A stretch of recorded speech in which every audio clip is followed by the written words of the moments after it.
আসসালামু আলাইকুম, welcome back to my channel Fauzia's মম।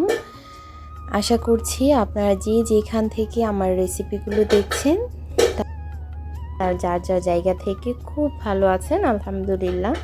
তো আজকে আমি আপনাদের জন্য খুবই সাধারণ একটা ভাজি নিয়েছি আর খুবই মজার।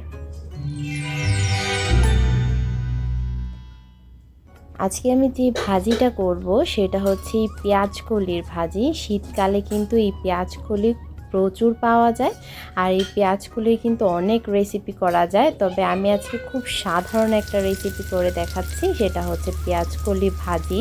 তো আমি পেঁয়াজ কলি এভাবে কেটে নিয়েছি আর একটা আলু কেটে নিয়েছি। আর শুধু পেঁয়াজ করলে আসলে ভাজি করলে তেমন একটা ভালো লাগে না, তাই সাথে আলুটা থাকলে খুব ভালো লাগে। আলু এইরকম একটা সবজি যেটা কিনা সব সবজির সঙ্গে মিশে যায়। তো আমি ভাজিটা করার জন্য একটা কড়াইয়ে সর্ষে তেল দিয়ে দিয়েছি আর সেখানে আমি সামান্য জিরা, আস্ত জিরা দিয়েছি ফোড়নের জন্য। সামান্য বলতে আমি হাফ চা চামচের চেয়েও কম দিয়েছি। এবারে আমি রসুন কুচি দিয়ে দিলাম আর দিয়ে দিচ্ছি আমি পেঁয়াজ কুচি। আর আমি পেঁয়াজ রসুনগুলোকে কিছুটা ভেজে নেব, সাথে আমি কাঁচামরিচ ফালি করে দিয়ে দিয়েছি। ঝালের পরিমাণটা আপনারা আপনাদের টেস্ট মতো রাখবেন। তো আমি এগুলোকে একটু ভেজে নিচ্ছি আর ভেজে নিয়ে তারপর আমি পেঁয়াজ কলি আর আলুগুলো একসাথে দিয়ে দিব। তো এই পেঁয়াজ কলির কিন্তু আরও রেসিপি আমার চ্যানেলে আপলোড দেওয়া আছে, আপনারা চাইলে দেখে নিতে পারেন। এছাড়া যদি পেঁয়াজ কলির অন্য কোনো রেসিপি আপনারা দেখতে চান আমাকে কমেন্টস করে জানাতে পারেন, আমি আপনাদের দেখিয়ে দেবো ইনশাআল্লাহ, খুব সহজভাবে, খুব অল্প মশলায়, অল্প অল্প খরচে। তো আমি স্বাদ মতো লবণ দিয়ে দিয়েছি। এবারে আমি ভালো করে মিশিয়ে নেড়েচেড়ে মিশিয়ে নিয়ে ঢেকে দেব। আর আলুটা একটু সেদ্ধ হতে সময় লাগবে, তাই আমি একদম চুলার আঁচটা লো করে দিয়ে আমি ঢেকে রান্না করব।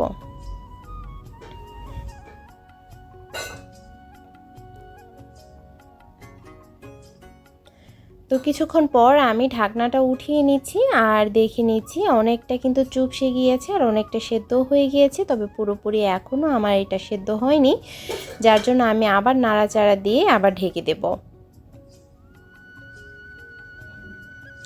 খুব সহজ একটা রেসিপি আমি দেখাচ্ছি, একদম এটা সবাই পারে, তারপর আমি দেখাচ্ছি মানে সাধারণ রেসিপির অসাধারণ একটা ভাজি। আর এইভাবে ভাজিটা কিন্তু খুব ভালো লাগে। তো আমার ভাজিটা কিন্তু একদম হয়ে গিয়েছে, আমি ভালো করে নেড়েচেড়ে ভালো করে কিছুক্ষণ ভেজে নিচ্ছি। আর দেখুন পেঁয়াজ কলির কালারটা কিন্তু একদম ঠিক আছে, কালারটা কিন্তু নষ্ট হয়নি।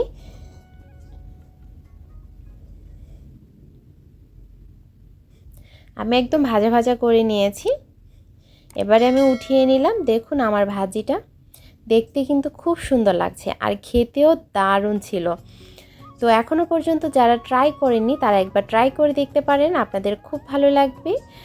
আর এখনও পর্যন্ত যারা আমার এই চ্যানেলটিকে সাবস্ক্রাইব করেননি, প্লিজ সাবস্ক্রাইব করে আমার চ্যানেলটির পাশে থাকার জন্য অনুরোধ রইল। পাশে থাকা বেল আইকনটি ক্লিক করে দিবেন, এতে করে নতুন নতুন রেসিপিগুলো আপলোড হওয়ার সাথে সাথে আপনারা নোটিফিকেশন পেয়ে যাবেন। আর আমার এই রেসিপিগুলো যদি ভালো লেগে থাকে প্লিজ লাইক, কমেন্ট, শেয়ার করতে ভুলবেন না। ফ্রেন্ডস অ্যান্ড ফ্যামিলির সঙ্গে বেশি বেশি করে শেয়ার করে দিবেন, অন্যের উপকারে আসবেন। তো আমার এই ভিডিওটা এতক্ষণ দেখার জন্য ধন্যবাদ সবাইকে। ভালো থাকবেন সবাই, দেখা হবে নতুন কোনো রেসিপি, নতুন কোনো ভিডিওতে। তো আজ এই পর্যন্তই,